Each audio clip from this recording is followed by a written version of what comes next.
तलाठी, तहसील किंवा जिल्हाधिकारी कार्यालयातलं छोटंसंही काम असलं तरी सतत चक्रा माराव्या लागतात आणि अधिकाऱ्यांशी लोकांचे खटके उडतात. परिणामी काम काही मिनिटांचं असतं, पण ते महिनोमहिने प्रलंबित राहतं.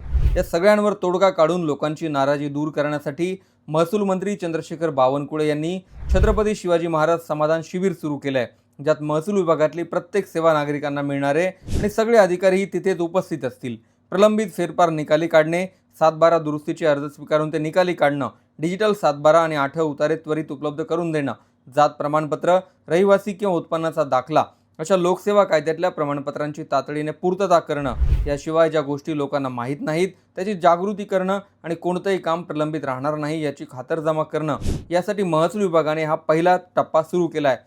7 ते 14 मार्च आणि एप्रिलमध्ये 10 ते 17 एप्रिल दरम्यान मंडळ किंवा तालुका स्तरावर, तर मे महिन्यात नगरपंचायत आणि नगरपालिका स्तरावर ही कामं विशेष शिबिराचं आयोजन करून केली जाणार आहेत. तुमचंही महसूल विभागाचं काम अडकलेलं असेल तर या शिबिराचा फायदा न विसरता घ्या. व्हिडिओ कामाचा वाटला असेल तर पुढेही शेअर करा.